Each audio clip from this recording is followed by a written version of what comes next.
안녕하세요. 저는 사연 많은 아내와 사는 30대 남자입니다. 흔히들 부부 사이엔 비밀이 없어야 잘 산다고 하죠. 하지만 제 아내에겐 정말 충격적인 비밀이 하나 있었습니다. 그 비밀 때문에 저도 아내를 의심하고 헤어질 결심까지 했고요. 하지만 그 비밀의 실체를 알고 나자 저는 더 아내를 사랑할 수밖에 없었습니다. 대체 어떤 비밀이길래 오히려 저희의 사이를 더 끈끈하게 만든 것인지 궁금하시죠? 지금 바로 그 사연을 말씀드리겠습니다. 저는 평범한 집안의 장남으로 태어났어요. 부모님도 모두 좋으신 분들이었고 제 여동생도 착하고 열심히 사는 친구예요. 이렇다 보니 오히려 삶이 좀 무료했다고 해야 할까요? 그땐 도무지 제 인생에 특별한 일은 없을 것 같았습니다. 그런데 이렇게 심심하기만 한 제 인생을 영화 드라마보다 더 특별하게 만들어준 사람이 나타났습니다. 그건 바로 제 아내였죠. 제가 아내를 처음 만난 건 친구 아이의 돌잔치였습니다. 제 친구는 결혼을 조금 일찍 한 편이라 친구 중에 제일 먼저 아이를 낳았어요. 그래서 그날 돌잔치엔 다른 친구들도 많이 모여 있었고요. 이야, 얼마 전에 아빠 됐다고 좋아했던 것 같은데 벌써 애가 둘이야? 축하한다. 우린 언제 장가가서 쟤처럼 떡두꺼비 같은 애를 낳나 몰라. 아유, 말도 마. 애 키우느라 정신없어서 어떻게 1년이 지나간 줄도 모르겠다, 야. 친구는 애 키우느라 정신이 하나도 없다며 우는 소리를 했지만 행복한 새 가족의 모습은 그 누구보다 행복해 보였어요.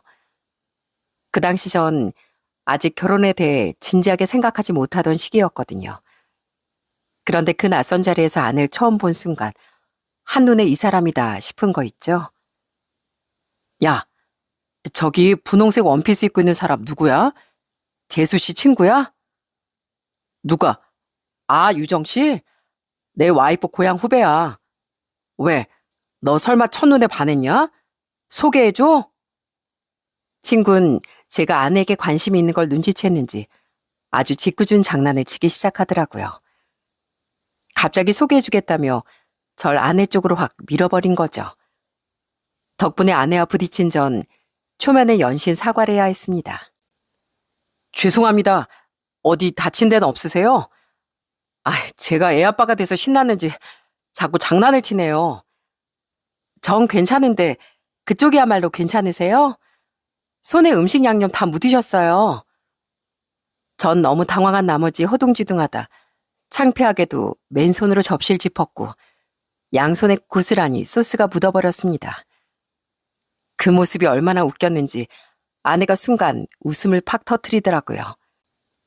얼굴이 화끈거렸지만 그 웃음소리가 그렇게 예쁠 수가 없더라고요. 이 휴지로 좀 닦으세요.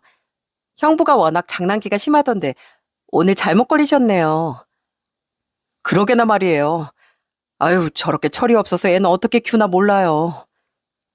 말은 그렇게 했지만 전 속으로 친구에게 100번, 1000번도 넘게 고맙다며 아주 큰 절이라도 올리고 싶더라고요. 그렇게 억지로라도 아내와 마주하게 된 순간이 제 인생에서 가장 특별한 인연의 시작이었으니까요.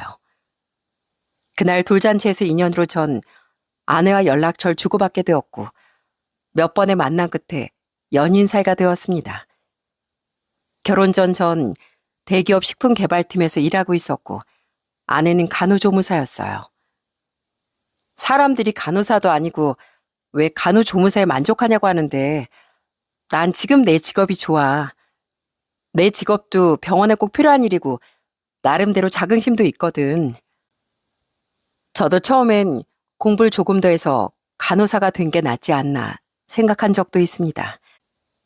하지만 결혼을 준비하면서 처가댁의 형편을 듣고 나니 아내가 왜 간호조무사를 선택했는지 알게 되었어요. 처가댁의 형편은 경제적으로 여유가 있는 상황이 아니었고 아내는 대학 진학 대신 빠르게 취업 전선에 뛰어들어 집안의 보탬이 되고자 한 것이었죠. 학비며 생활비를 감당하기 어려운 상황에서 길고 힘든 간호사 가정보단 비교적 짧게 자격을 딸 수 있는 간호조무사가 현실적인 선택이었던 거죠. 그래, 나도 당신 직업이 자랑스럽고 멋지다고 생각해. 누가 당신 직업 가지고 뭐라 하는 사람 있으면 다 데려와. 내가 혼내줄 테니까. 하지만 뜻밖에도 제가 절대 혼낼 수 없는 사람이 아내의 직업에 반감을 품고 있었어요. 그건 바로 제 어머니였습니다. 어머니는 예비 처가의 경제적 상황과 아내의 직업을 들으시고 노발대발하시며 완강하게 결혼을 반대하셨습니다. 내가 너를 어떻게 키웠는데 그런 집안에 장가 가겠다는 거야?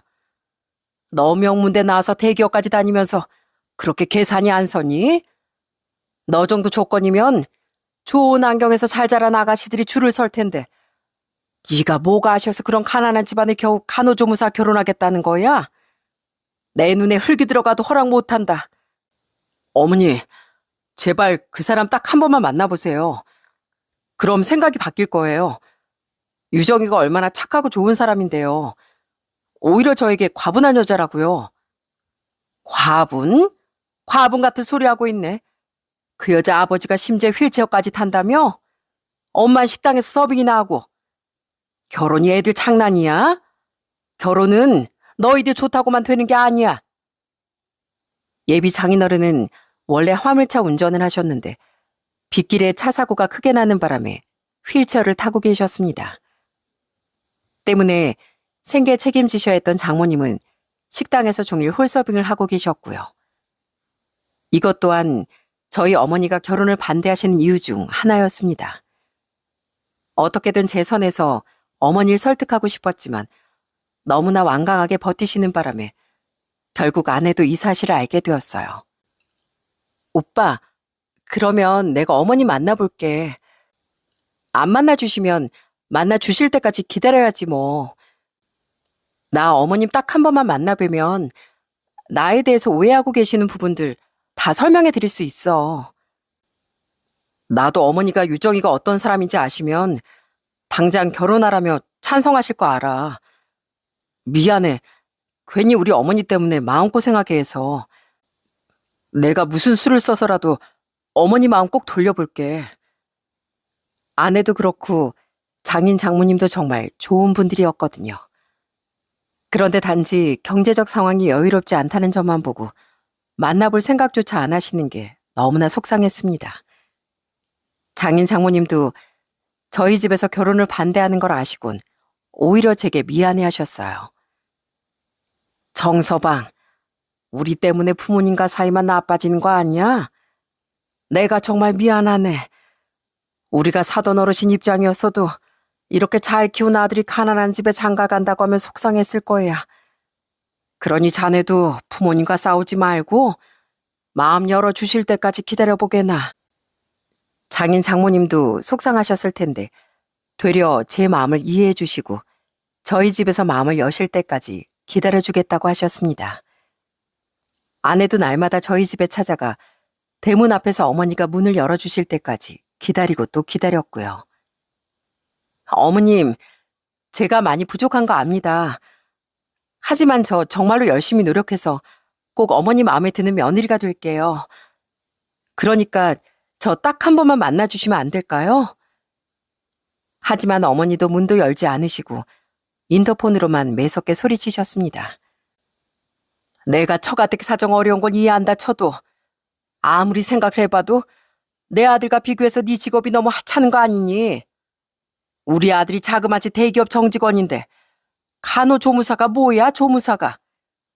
진짜 간호사면 내가 이렇게까지 하겠어? 어머님, 이 직업도 제겐 소중하고 자랑스러운 직업이에요. 간호사보다 하찮은 게 아니라 다른 방식으로 사람을 돕는 중요한 일이에요.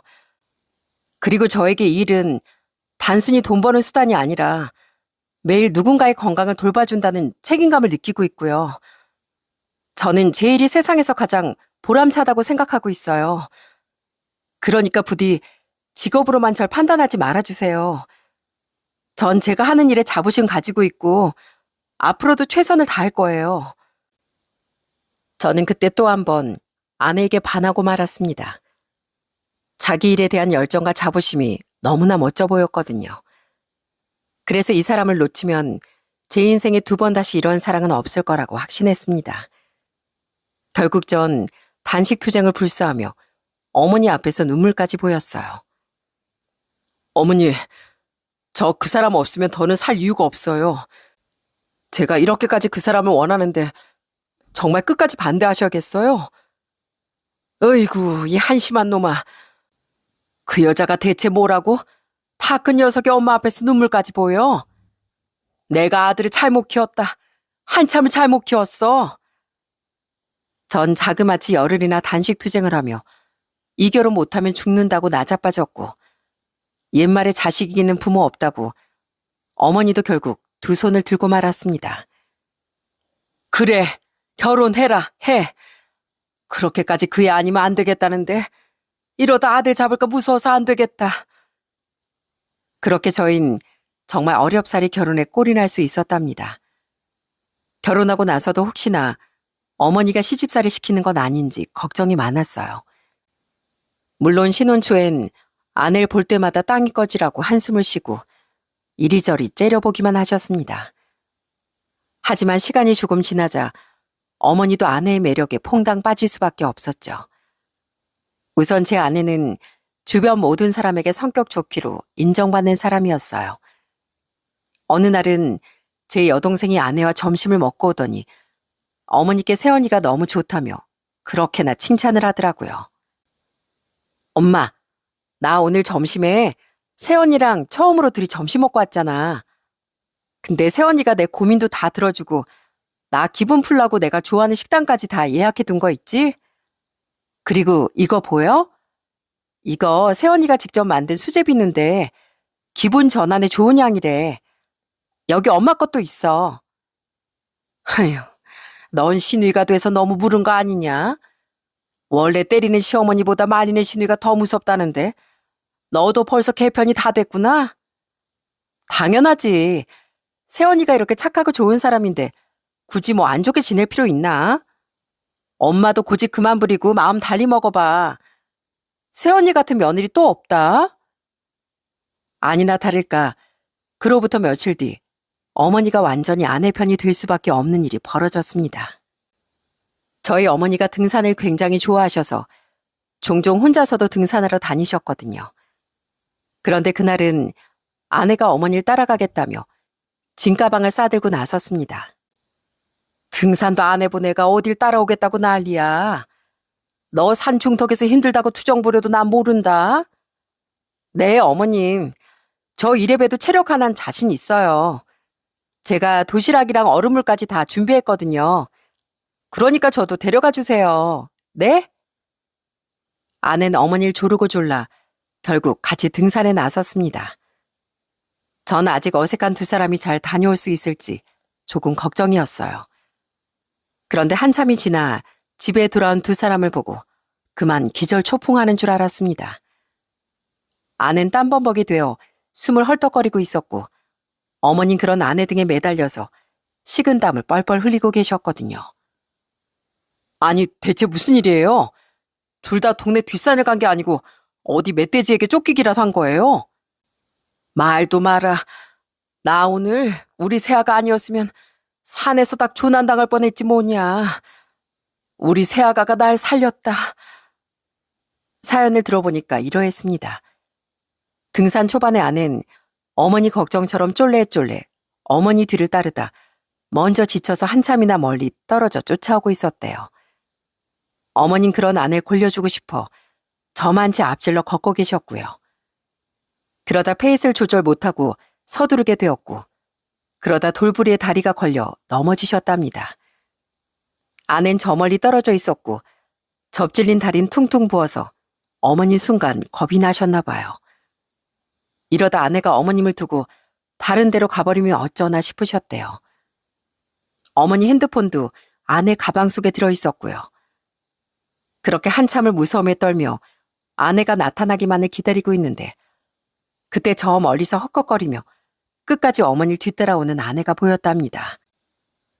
나 같았으면 내가 그렇게 앞질러 간 걸 알고 밑에서 기다리거나 등산을 포기하거나 했을 거야. 근데 유정이 얜 끝까지 날 찾아서 산에 올라온 거 있지? 그러다 넘어져 있는 날 보곤 어머님하고 소리 지르더니 급기야 날 등에 업고 가려는 거야. 어머님 다리가 이렇게 부어있는데 제가 당연히 업어야죠. 아내는 어머니를 업으려고 했지만 체력이 딸려서 결국 서로 어깨동무라고 힘들게 산에서 내려온 거였습니다. 어머니는 이때 일에 크게 감동하셨는지 그 뒤로 몇 년 동안 누굴 만날 때마다 아내 자랑을 그렇게나 자주 하시더라고요. 아니 우리 며느리가 몸도 그렇게 말랐으면서 날 얻고 글쎄 하산할 생각을 하더라니까. 효부가 따로 없지 정말. 애교 많고 정 많은 제 아내는 이것 말고도 여러 번 제 부모님을 감동시켰답니다. 제 아버지 환갑 땐 환갑떡까지 다 준비해 아버지가 자주 다니시는 스크린 골프장에 쭉 돌리면서 깜짝 이벤트를 해드렸어요. 아버지는 물론 동네 어르신들까지 깜짝 놀라며 며느리 잘 뒀다고 칭찬하셨고요. 또 한 번은 어머니가 친구분들끼리 여행을 가신다길래 예쁜 손수건을 색깔별로 맞춰 어머니와 친구분들께 선물하더라고요. 덕분에 어머님이 찍어오신 단체 사진마다 아내가 드린 손수건을 맞춰서 목에 두른 독수리 오자매를 남길 수 있게 되었고요. 이 모든 게 결혼 3년 동안 이뤄진 일들이니 제 아내 정말 부지런하고 세심하죠. 우리 며느리가 최고다, 최고야. 미워할래야 미워할 수가 없다니까. 자식들 다 필요 없어. 시부모 마음 알아주는 며느리가 최고지. 어느새 제 아내는 부모님께 최고로 사랑받는 누가 뭐래도 인정받는 며느리가 되었답니다. 저희 부부는 결혼 2년 차에 건강한 아들도 낳았는데요. 양가 부모님께서 어찌나 좋아하시던지 효도가 다른 게 아니고 저희가 잘 사는 모습을 보여드리는 게 진짜 효도구나 싶더라고요. 아이고, 요놈 벌써 힘센 거 봐라. 우리 손주가 아주 천하장사네. 어디서 이렇게 예쁜 녀석이 왔을꼬. 누굴 닮아 이렇게 예쁜가? 우리 며느리 닮았나? 어머니는 아내가 힘들까봐 매번 저희 집까지 오시며 아이 육아를 도와주셨답니다. 아내도 어머니의 도움을 당연하게 생각하지 않고 매번 진심으로 감사드렸고요. 그렇게 꿈처럼 행복하기만 한 날이 계속되고 있었습니다. 제 아들 녀석은 벌써부터 효자가 되려는지 잠투정도 별로 없고 돌 지나서부턴 한 번 자면 잘 깨어나지도 않았어요. 그러다 보니 이때까지 육아하느라 고생이 많았던 아내에게도 자유시간이 조금 생겼습니다. 여보, 이제 좀 있으면 우리 도윤이도 어린이집 갈 텐데 그땐 당신 이때까지 못한 일들 실컷 해. 운동도 하고 취미생활도 좀 하고 말이야. 글쎄 요즘 좀 바빠서 말이야. 시간이 영 없네. 하지만 아내는 시간이 없다며 여유가 없다는 듯 말했습니다. 사실 그 무렵 아내가 수상한 점이 한둘이 아니었거든요. 자꾸 저 몰래 베란다에 나가 통화를 하고 언뜻 보면 통화를 하면서 눈물까지 보이는 것 같았어요. 처음엔 장인 장모님과 통화하나 싶었는데 아내 말투를 보니 다른 사람과 전화 중이더라고요. 네, 전 괜찮아요. 내일 점심 같이 먹어요. 네, 그런 말씀하지 마시고요. 전 괜찮다니까요. 전 아내의 사생활을 지켜주고 싶었지만 대체 누구와 통화를 하길래 저렇게 가슴 아파하고 힘들어하나 싶어 도저히 그냥 묻고 넘어갈 수가 없었습니다. 전 정말로 아내를 의심하고 싶지 않았거든요. 그래서 최대한 조심스럽게 물었습니다. 당신 요즘 누구랑 그렇게 통화해? 그냥 내 옆에서 하면 되지. 왜 베란다까지 나가서 통화를 하는 거야? 어? 아니 그냥 시끄러울까 봐. 별거 아니야. 별거 아니긴. 요즘 당신 매번 나가서 통화하잖아. 혹시 나한테 뭐 숨기는 거 있는 거 아니지? 내가 당신한테 숨길 게 뭐가 있어. 지금 나 의심하는 거야? 괜히 생사람 잡지 마. 하지만 그런 아내의 태도가 더 큰 의심을 불러일으켰습니다. 어느 날부터 아내는 마트에 갔다 오겠다며 집을 나서면 5시간이 넘게 돌아오질 않았어요. 그렇게 오랜 시간 장을 봤으면서 정작 사가지고 돌아오는 건 두부 한 모, 우유 한 팩 정도였고요. 여보, 마트 다녀오겠다더니 전화도 안 받고 대체 뭘 하길래 이렇게 오래 걸렸어? 아, 그게 근처에 일이 좀 있어서 볼일 좀 보고 왔어. 그리고 살 게 많기도 했고 집 앞에 마트엔 찾는 게 없어서 좀 멀리 있는 데 갔다 왔거든. 지금 그 말을 믿으라고? 당신 꼴랑 두부 한모 사왔으면서 동네 마트에 얻기 뭐가 없어. 제가 이렇게 캐물으면 아는 아무튼 그런 일이 있다며 말을 얼버무리곤 했습니다. 아는 제가 매번 따져묻고 아무리 추궁을 해도 여전히 마트 한 번만 갔다 오면 함흥차사처럼 몇 시간 동안이나 돌아오질 않았어요. 전 정말로 그러고 싶지 않았지만 갈수록 의심이 커져서 결국엔 아내의 외도를 의심할 수밖에 없었죠. 아내는 여전히 좋은 아내이자 좋은 엄마, 좋은 며느리였지만 수상한 행동이 계속되다 보니 슬슬 저까지 미쳐가는 것 같았고요. 저는 잠든 아내 몰래 핸드폰까지 뒤져보았어요. 하지만 거기선 수상한 연락이나 사진은 발견되지 않았습니다. 이 사람이 나 몰래 연락을 주고받고 치밀하게 다 지운 모양이네. 대체 무슨 사이길래 이렇게까지 숨기는 게 많은 거지? 전 어느새 아내가 외도 중일 거라고 확정하곤 의처증에 걸린 남편처럼 불안해했습니다. 그러다 결국엔 의심이 폭발해 그날도 마트에 가겠다며 장바구니도 없이 나선 아내의 뒤를 몰래 따라 나섰어요. 아내는 제가 미행 중인 것도 모르고 한참을 어디론가 가더니 어느 빈민촌 골목으로 들어서더라고요. 그러다 갑자기 주변을 두리번거리길래 전 깜짝 놀라 큰 쓰레기통 뒤에 몸을 숨겼어요. 설마 들킨 건가 싶어 심장이 터질 것 같았는데 아내는 다시 아무렇지 않게 골목 끝 낡은 주택가로 걸어가더라고요. 전 긴장한 채로 한 발짝 한 발짝 조심스럽게 뒤를 따라갔고요. 그때 정말 마음속에선 온갖 나쁜 생각들이 스쳐갔죠. 무슨 미래를 이런 곳에 와서 즐기는 거야? 설마 나 몰래 만나려고 이런 데로 골랐나? 내 의심을 피하려고. 그렇게 한참을 굽이굽이 골목 안으로 들어가던 나는 놀랍게도 어느 허름한 쪽방촌 안으로 들어갔습니다. 여러분도 그런 쪽방은 아마 TV에서나 보셨을 거예요. 지붕은 낡은 슬레이트 지붕과 얇은 합판이 태양의 열기 그대로 흡수하고 있었고 비가 오면 빗물이 새는 듯한 흔적이 곳곳에 남아 있었고요. 벽은 오래된 시멘트와 벽돌, 심지어는 헌 판잘 임시로 덧대어 만든 집도 많았죠.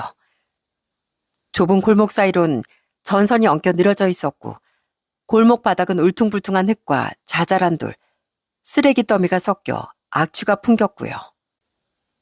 이런 환경에 사시는 분들은 대부분 독거노인 분들이나 형편이 몹시 안 좋은 분들일 겁니다. 그래서 이곳까지 저 몰래 찾아온 아내가 더더욱 수상했어요.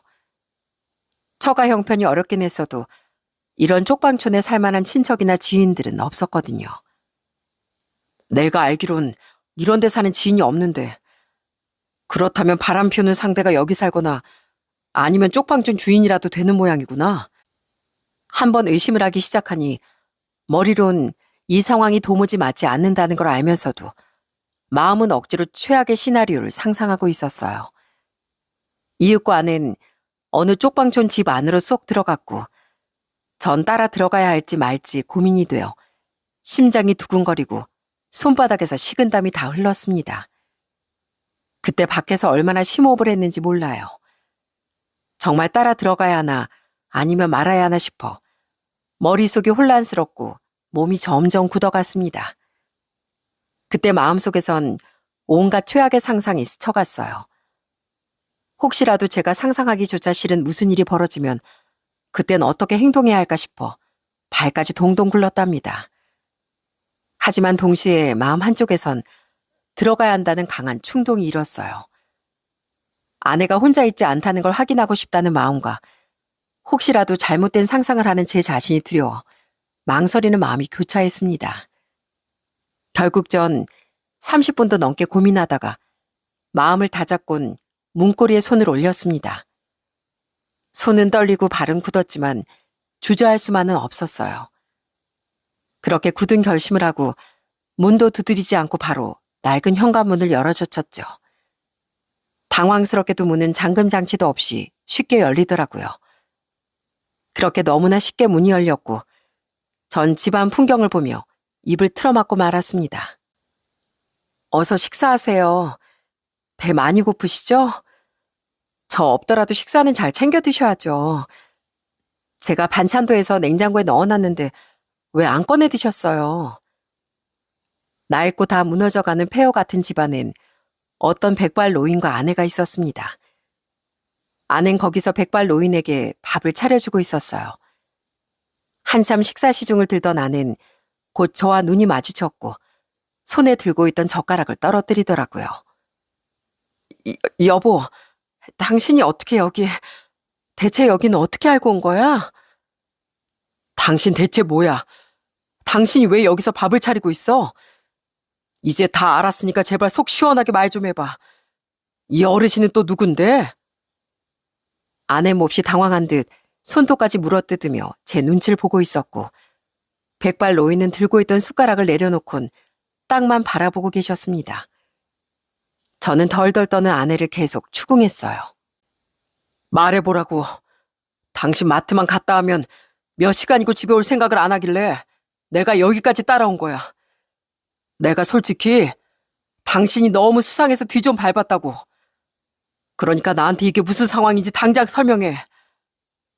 아는 계속 대답을 못하고 우물쭈물 망설였고 결국엔 그 백발 노인이 먼저 입을 열었습니다. 거기 현관에 서서 그러지 말고 일단 안에 들어와 앉아요. 날이 꽤 추워졌어요. 찬바람 쐬지 말고 들어오시겠나. 어르신 말씀에 결국 전 찜찜한 마음으로 방으로 들어갔습니다. 집 전체엔 겨울인데도 곰팡이 냄새가 가득이라 저도 모르게 얼굴을 찡그렸어요. 70대 초반 정도 돼 보이는 어르신은 제게 먼저 정중하게 인사를 건네셨습니다. 이렇게 만나게 되네요. 얘기 많이 들었습니다. 사실 내가 유정이 애비되는 사람이에요. 많이 놀랐죠? 미리 말 못해서 이거 미안하게 됐습니다. 네? 그게 무슨 말씀이세요? 저희 장인어른은 분명 따로 계신데요. 그러자 어르신은 따뜻한 눈빛으로 아내를 바라봤습니다.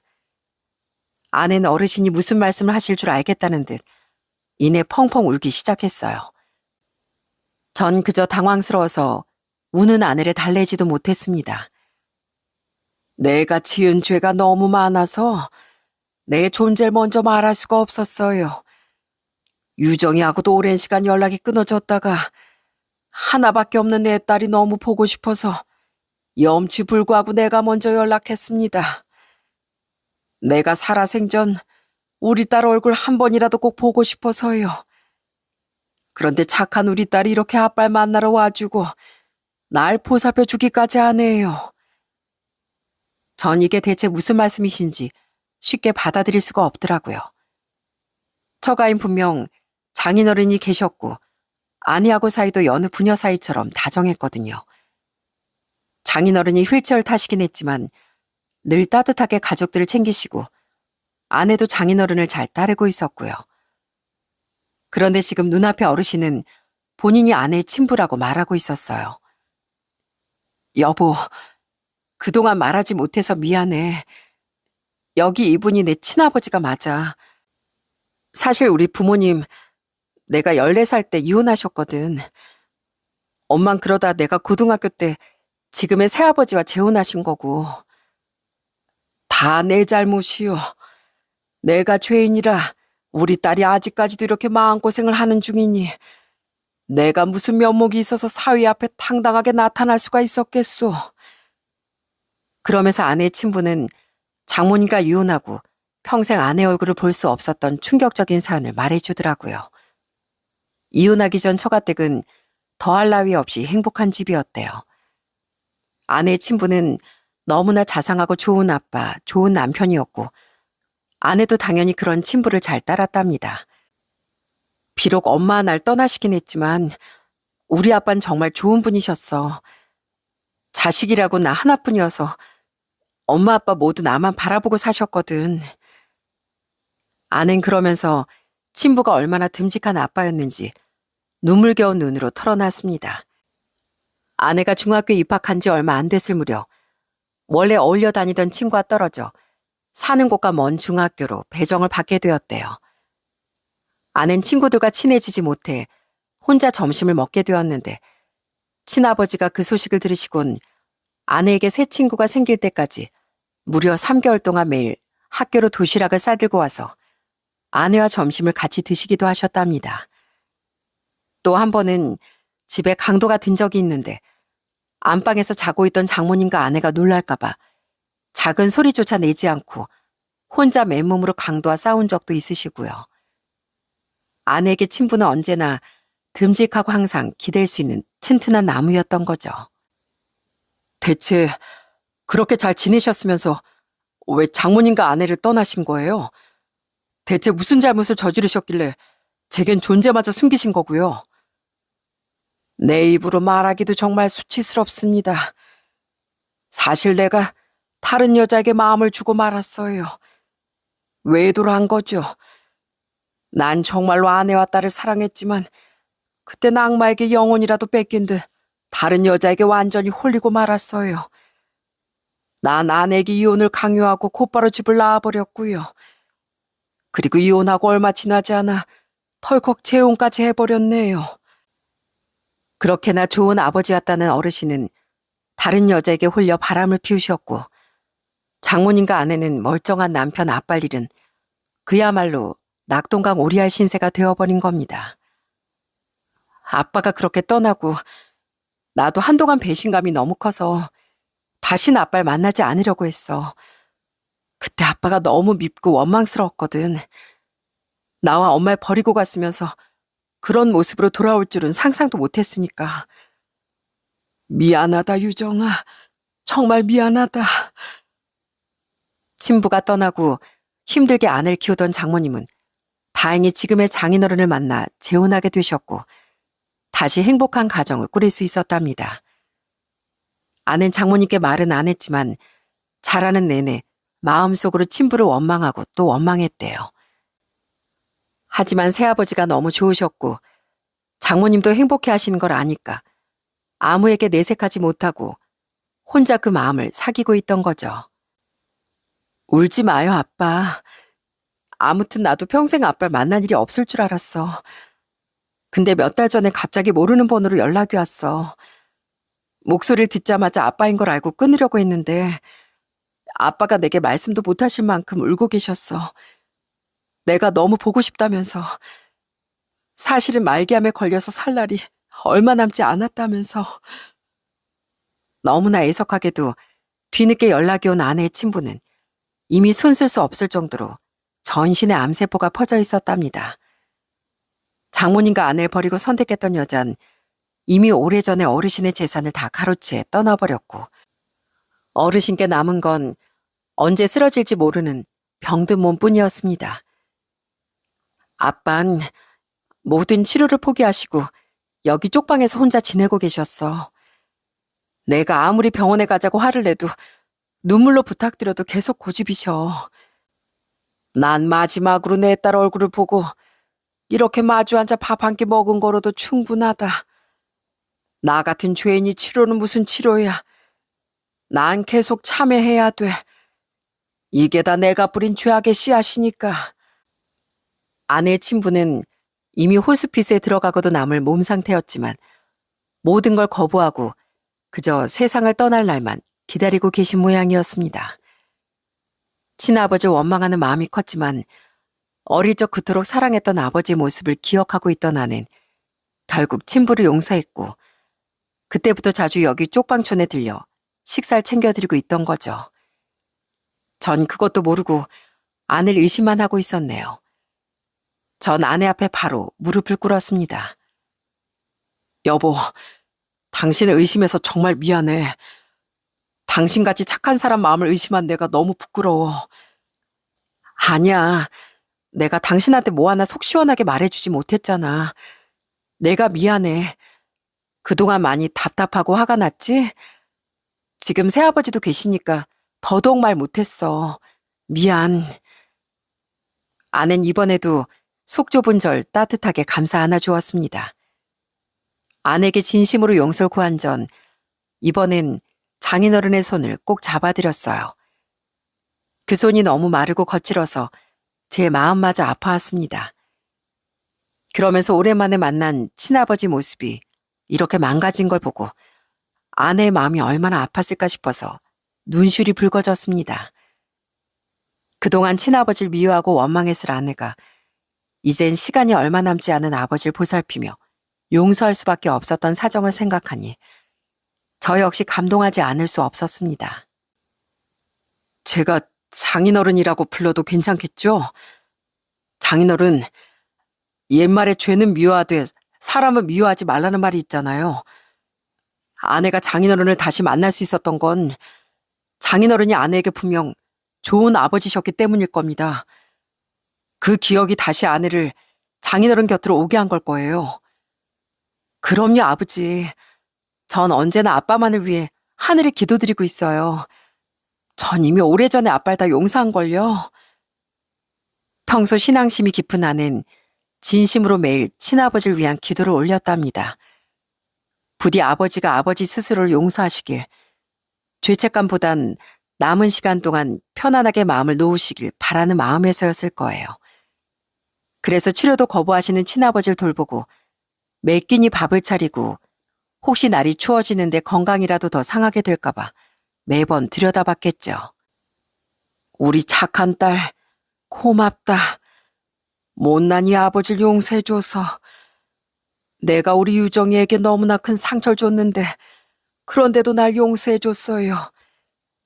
내가 더 좋은 아빠가 될 수 있었는데 우리 딸은 매번 내가 좋은 아빠가 될 기회를 줬는데 내가 그러지 못했어요. 그래서 이렇게 천벌을 받나 봅니다. 장인어른 울지 마세요. 지난 일이 이미 모두 저희 손을 떠났잖아요. 이제 앞으로 유정이와 저에게 효도받으시면서 건강하게만 계셔주세요. 그날 이후로 저도 아내와 함께 자주 장인어른 댁을 찾았습니다. 날이 갈수록 추워지길래 보일러도 수리해드리고 거동이 조금 불편하신 것 같아 제가 목욕도 도와드렸어요. 아무래도 딸인 아내보다 사이가 더 편하실 것 같았거든요. 장인어른, 시원하세요? 그동안 등 밀어줄 사람도 없어서 답답하셨죠? 저랑 이렇게 자주 사우나도 오고 나중에 건강해지시면 막걸리도 드시러 가셔야죠. 고맙네. 우리 딸도 최고지만 우리 사이가 있어서 내가 마음이 한결 가벼워졌어. 지금처럼만 우리 딸 잘 부탁하네. 전 친아들처럼 장인어른의 말동무도 해드리고 가끔 답답해하시면 제가 업어서라도 동네 산책도 함께 했습니다. 그러다 얼마 지나지 않아 장인어른의 상태가 더 안 좋아지셔서 저는 장인어른을 저희 집으로 모셨어요. 끝까지 병원 가는 건 거부하셨거든요. 전 거실에 푹신하게 이불을 깔고 장인어른을 눕혀드렸습니다. 그리고 그 옆에 누웠어요. 장인어른, 오늘 유정이하고 제 곁에서 주무시는 거 괜찮으시죠? 저 잠버릇 고약하다고 막 싫어하시면 안 돼요. 아유, 싫어하긴. 딸하고 사이가 이렇게 호강시켜주니 도리어 감사하지. 이렇게 곁에 있어주니 아주 마음이 놓이네. 오늘은 정말 잠이 잘 올 것 같아. 장인어른은 정말 편안하고 행복한 얼굴로 이내 잠이 드셨습니다. 전 그런 장인어른의 마른 손을 꼭 붙잡았어요. 남은 시간이 길지 않다는 건 알지만 부디 그 시간 동안 오래오래 아내와 제 곁에 계셔주길 간절히 기도했습니다. 그렇게 장인어른은 저희 집에 머문 지 사흘째 되던 아침 행복한 미소를 지으시며 홀로 먼 길을 떠나셨습니다. 제가 장인어른을 만나 뵌 지 딱 32일째 되는 날이었어요. 전 아직도 그 날짜를 정확하게 기억합니다. 아낸 고통 없이 잠든 장인어른께 다정하게 마지막 인사를 전했습니다. 아빠, 부디 거기선 아무 죄책감 없이 아프지 말고 행복하게만 지내세요. 전 오래오래 아빠가 사랑했던 가족들 곁에 머물다 갈게요. 그때 또다시 만나요. 사랑해요, 아빠. 잘 가요. 저흰 그렇게 눈물로 장인어른의 장례식을 치러드렸답니다. 이 소식을 장모님께 어떻게 말씀드려야 할진 고민이 많았어요. 장모님께는 장인어른이 아직도 고통스러운 기억일지도 모르니까요. 그러다 아내가 결단을 내렸습니다. 아무래도 엄마에게도 말씀드려야 할 것 같아. 아버진 끝까지 엄마 나에게 사과하고 싶어 하셨어. 난 아빠에게 사과를 받았지만 엄만 그러지 못하셨잖아. 이제라도 엄마 아빠 두 분 마음의 짐을 덜어드리는 게 맞는 것 같아. 저는 그 순간 아내가 정말로 어른스럽고 존경스러웠습니다. 저라면 쉽게 그런 결단을 내리지 못했을 거예요. 어쩌면 용기가 안 났다고 해야 할까요? 아내는 결국 장모님께 장인어른을 만나게 된 모든 사연을 말씀드리고 장례식장 주소를 알려드렸습니다. 빈소에 방문하는 건 어디까지나 장모님의 선택이니까요. 실제로 장모님은 둘째 날 오후까지 나타나지 않으셨어요. 여보, 아무래도 엄마가 안 오실 건가 봐. 역시 엄마에겐 아직 너무 아픈 상처겠지? 우리 조금만 더 기다려보자. 장모님도 고민하실 시간이 필요하실 거야. 사실 너무 갑작스러웠잖아.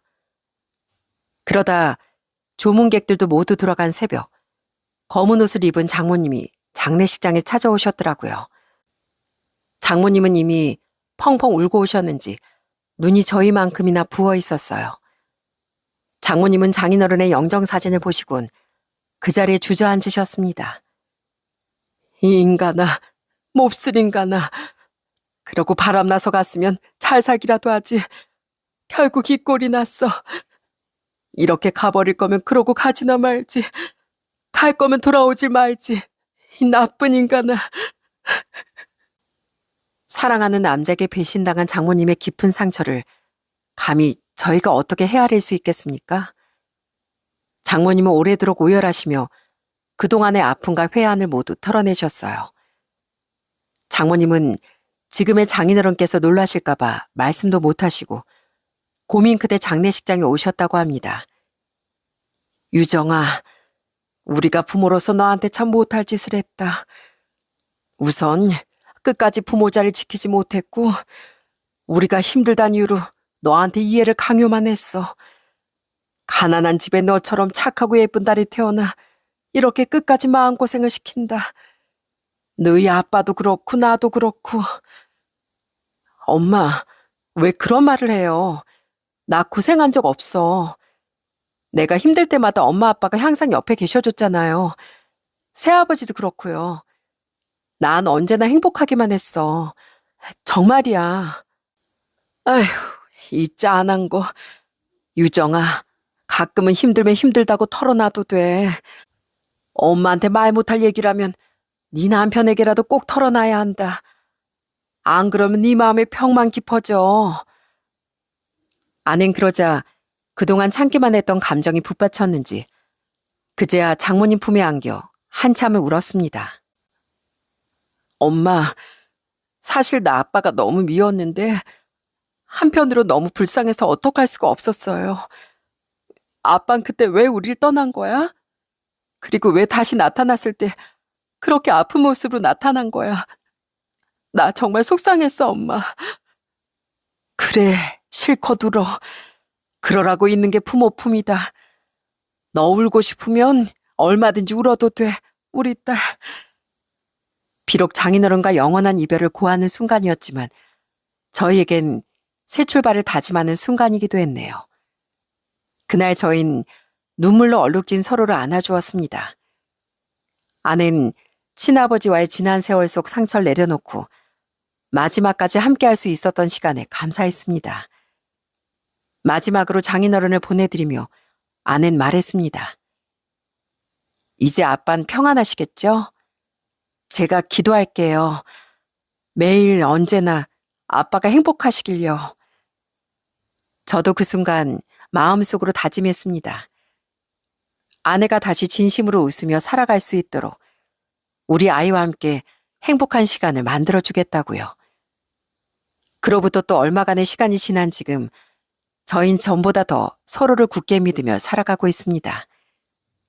저희 부모님도 이젠 아내를 친딸처럼 아껴주고 계세요. 가끔은 어머니와 아내가 꼭 또래 친구 같기도 합니다. 유정아, 이 옷 어떠니? 나 결혼식 갈 일이 있었는데 요즘 살이 좀 쪄서 입을 옷이 하나도 없다. 우리 그러지 말고 쇼핑 갈래? 어머님, 얼마 전에도 이만큼 사셨잖아요. 그러지 말고 지금 있는 옷으로 코디 좀 해보자고요. 어머님은 다리가 예쁘시니까, 이 치마는 어떠세요?